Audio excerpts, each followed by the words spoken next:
I want to talk a little bit today about labor and work. When we think about how people work, the naive intuition we have is that people are like rats in a maze, that all people care about is money. And the moment we give people money, we can direct them to work one way, we can direct them to work another way. This is why we give bonuses to bankers and pay in all kinds of ways. And we really have this incredibly simplistic view of why people work and what the labor market looks like. At the same time, if you think about it, there's all kinds of strange behaviors in the world around us. Think about something like mountaineering and mountain climbing. If you read books of people who climb mountains, difficult mountains, do you think that those books are full of moments of joy and happiness? No, they're full of misery. In fact, it's all about frostbites and difficulty to walk and difficulty of breathing, cold, challenging circumstances. And if people were just trying to be happy, the moment they would get to the top, they would say, "This was a terrible mistake, I'll never do it again." Instead, let me sit on a beach somewhere drinking mojitos. But instead, people go down, and after they recover, they go up again. And if you think about mountain climbing as an example, it suggests all kinds of things. It suggests that we care about reaching the end, a peak. It suggests that we care about the fight, about the challenge. It suggests that there's all kinds of other things that motivate us to work or behave in all kinds of ways. And for me personally, I started thinking about this after a student came to visit me. This was a student that was one of my students a few years earlier, and he came one day back to campus, and he told me the following story. He said that for more than 2 weeks, he was working on a PowerPoint presentation. He was working in a big bank, and this was in preparation for a merger and acquisition. And he was working very hard on this presentation. Graphs, tables, information. He stayed late at night every day. And the day before it was due, he sent his PowerPoint presentation to his boss, and his boss wrote him back and said, "Nice presentation, but the merger is canceled." And the guy was deeply depressed. Now, at the moment when he was working, he was actually quite happy. Every night he was enjoying his work, he was staying late, he was perfecting this PowerPoint presentation. But knowing that nobody would ever watch that made him quite depressed. So I started thinking about how do we experiment with this idea of the fruits of our labor. And to start with, we created a little experiment in which we gave people Legos, and we asked them to build Legos. And for some people, we gave them one Lego. We skipped the slide. We gave them a Lego and we said, "Hey, would you like to build this Bionicle for $3? We'll pay you $3 for it." And people said yes, and they built this Lego. And when they finished, we took it, we put it under the table, and we said, "Would you like to build another one? This time for $270. If they said yes, we gave them another one, and when they finished, we asked them, "Do you want to build another one for $240, $210, and so on," until at some point people said, "No more. It's not worth it for me." This was what we called the meaningful condition. People build one Bionicle after another. After they finished every one of them, we put them under the table, and we told them that at the end of the experiment, we will take all these Bionicles, we will unassemble them, we will put them back in the boxes, and we will use it for the next participant. There was another condition. This other condition was inspired by David, my student. And this other condition we call the Sisyphic condition. And if you remember the story about Sisyphus, Sisyphus was punished by the gods to push the same rock up a hill. And when he almost got to the end, the rock will roll over and he would have to start again. And you can think about this as the essence of doing futile work. You can imagine that if he pushed the rock on different hills, at least he would have some sense of progress. Also, if you look at prison movies, sometimes the way that the guards torture the prisoners is to get them to dig a hole, and when the prisoners finish, they ask them to fill the hole back up and then dig again. There's something about this cyclical version of doing something over and over and over that seems to be particularly demotivating. So in the second condition of this experiment, that's exactly what we did. We asked people, would you like to build one bionicle for $3? And if they said yes, they build it. And then we asked them, do you want to build another one for $270? And if they said yes, we gave them a new one. And as they were building it, we took apart the one that they just finished. And when they finished that, we said, would you like to build another one? This time for 30 cents less. And if they said yes, we gave them the one that they built and we broke. So this was an endless cycle of them building and we destroying in front of their eyes. Now, what happens when you compare these two conditions? The first thing that happened was that people built many more bionicles. They built 11 versus 7 in the meaningful condition versus the Sisyphus condition. And by the way, we should point out that this was not big meaning. People were not curing cancer or building bridges. People were building bionicles for a few cents. And not only that, everybody knew that the bionicles will be destroyed quite soon, right? So there was not a real opportunity for big meaning, but even the small meaning made a difference. Now, we had another version of this experiment. In this other version of the experiment, we didn't put people in this situation. We just described to them the situation, much I'm describing to you now, and we asked them to predict what the result would be. What happened? People predicted the right direction, but not the right magnitude. People who were just given the description of the experiment said that in the meaningful condition, people would probably build one more bionicle. So people understand that meaning is important, they just don't understand the magnitude of the importance, the extent to which it's important. There was one other piece of data we looked at. If you think about it, there are some people who love Legos and some people who don't. And you would speculate that the people who love Lego will build more Legos even for less money, because after all, they get more internal joy from it. And the people who love Legos less will build less Legos because the enjoyment that they derive from it is lower. And that's actually what we found in a meaningful condition. There was a very nice correlation between love of Lego and the amount of Legos people built. What happened in the Sisyphic condition? In that condition, the correlation was zero. There was no relationship between the love of Lego and how much people built, which suggests to me that with this manipulation of breaking things in front of people's eyes, we basically crushed any joy that they could get out of this activity. We basically eliminated that. Soon after I finished running this experiment, I went to talk to a big software company in Seattle. Can't tell you who they were, but they were a big company in Seattle. And this was a group within this software company that was put in a different building, and they asked them to innovate and create the next big product for this company. And a week before I showed up, the CEO of this big software company went to that group, 200 engineers, and canceled the project. And I stood there in front of 200 of the most depressed people I've ever talked to. And I described to them some of these Lego experiments, and they said they have felt like they have just been through this experiment. And I asked them, I said, how many of you now show to work later than you used to? And everybody raised their hand. I said, how many of you now go home earlier than you used to? And everybody raised their hand. I asked them, how many of you now add not so kosher thing to your expense reports? And they didn't really raise their hand, but they took me out to dinner and showed me what they could do with expense reports. And then I asked them, I said, what could the CEO have done to make you not as depressed? And they came up with all kinds of ideas. They said the CEO could have asked them to present to the whole company about their journey over the last 2 years and why they decided to do.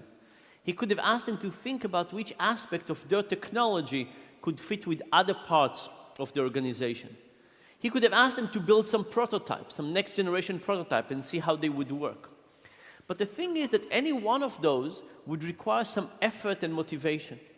And I think the CEO basically did not understand the importance of meaning. If the CEO, just like our participants, thought that the essence of meaning is unimportant, then he would care. And he would tell, well, the moment I directed you in this way, and now I'm starting directing you in this way, everything would be okay. But if you understood how important meaning is, then you would figure out that it's actually important to spend some time, energy, and effort in getting people to care more about what they're doing. The next experiment was slightly different. We took a sheet of paper with random letters, and we asked people to find pairs of letters that were identical next to each other. That was the task. And people did the first sheet, and then we asked them if they want to do the next sheet for a little bit less money, and the next sheet for a little bit less money, and so on and so forth. And we had 3 conditions. In the first condition, people wrote their name on the sheet, found all the pairs of letters, gave it to the experimenter. The experimenter would look at it, scan it from top to bottom, say, uh-huh, and put it on the pile next to them. In the second condition, people did not write their name on it. The experiment looked at it, took the sheet of paper, did not look at it, did not scan it, and simply put it on a pile of pages, right? So you take a piece, you just put it on the side. In the third condition, the experimenter got the sheet of paper and directly put it into a shredder. What happened in those 3 conditions? In this plot, I'm showing you at what pay rates people stopped. So low numbers means that people worked harder, they worked for much longer. In the acknowledge condition, people worked all the way down to 15 cents. At 15 cents per page, they basically stopped this effort. In the shredder condition, it was twice as much, 30 cents per sheet. And this is basically the results we had before. You shred people's effort, output, you get them not to be as happy with what they're doing. But I should point, by the way, that in the shredder condition, people could have cheated. They could have done not so good work because they realized that people were just shredding it. So maybe the first sheet you would do a good work, but then you see nobody is really testing it, so you would do more and more and more. So in fact, in the shredder condition, people could have submitted more work and get more money and put less effort into it. But what about the ignored condition? Would the ignored condition be more like the acknowledge or more like the shredder or somewhere in the middle? It turns out it was almost like the shredder. Now, there's good news and bad news here. The bad news is that ignoring the performance of people is almost as bad as shredding their effort in front of their eyes. Ignoring gets you a whole way out there. The good news is that by simply looking at something that somebody has done, scanning it and say, uh-huh, that seems to be quite sufficient to dramatically improve people's motivations. So the good news is that adding motivation doesn't seem to be so difficult. The bad news is that eliminating motivation seems to be incredibly easy, and if we don't think about it carefully, we might overdo it. So this is all in terms of kind of negative motivation or eliminating negative motivation. The next part, I want to show you something about the positive motivation. So there is a store in the US called the IKEA. And IKEA is a store with kind of okay furniture that takes a long time to assemble. And I don't know about you, but every time I assemble one of those, it takes me much longer, it's much more effortful, it's much more confusing, I put things in the wrong way. I can't say I enjoy those pieces. I can't say I enjoy the process, but when I finish it, I seem to like those IKEA pieces of furniture more than I like other ones. And there's an old story about cake mixers. So when they started cake mixers in the 40s, they would take this powder and they would put it in a box, and they would ask housewives to basically pour it in, stir some water in it, mix it, put it in the oven, and voila, you had cake. But it turns out they were very unpopular. People did not want them. And they thought about all kinds of reasons for that. Maybe the taste was not good. No, the taste was great. What they figured out was that there was not enough effort involved. It was so easy that nobody could serve cake to their guest and say, here is my cake. No, it was somebody else's cake. It's as if you bought it in the store. It didn't really feel like your own. So what did they do? They took the eggs and the milk out of the powder. Now, you had to break the eggs and add them. You had to measure the milk and add it, mixing it. Now it was your cake. Now everything was fine.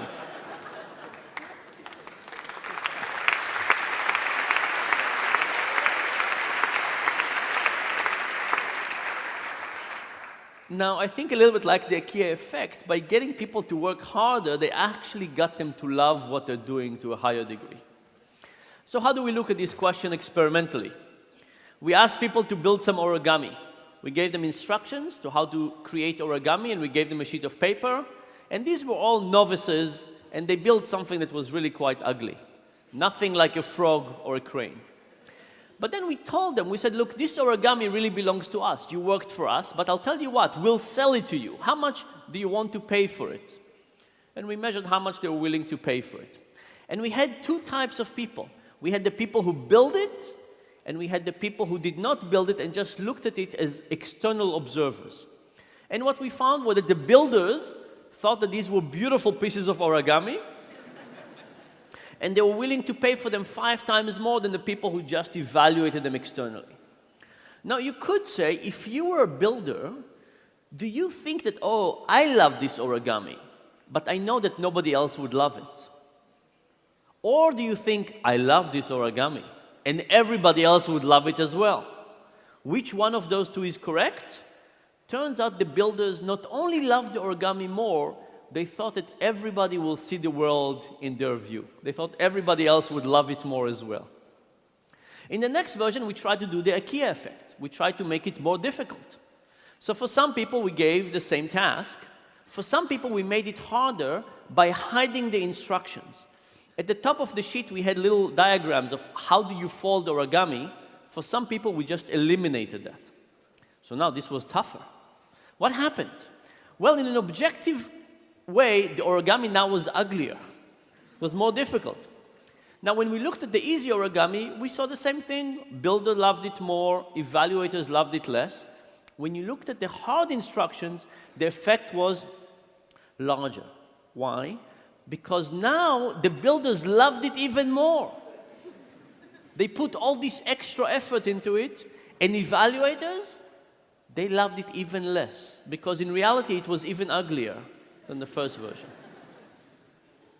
Of course, this tells you about something about how we evaluate things. Now think about kids. Imagine I asked you, how much would you sell your kids for? Right?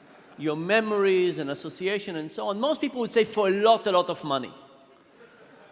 On good days. But imagine this was slightly different. Imagine you did not have your kids, and one day you went to the park and you met some kids, and they were just like your kids, and you played with them for a few hours. And when you were about to leave, the parents said, hey, babe, by the way, just before you leave, if you're interested, they're for sale. How much would you pay for them now? Most people say not that much. No? And this is because our kids are so valuable, not just because of who they are, but because of us, because they're so connected to us, and because of the time and connection. And by the way, if you think that IKEA instructions are not good, think about the instructions that come with kids. Those are really tough.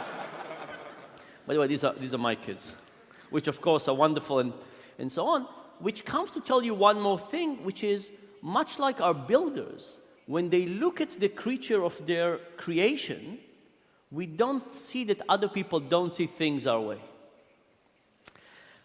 Let me say one last comment.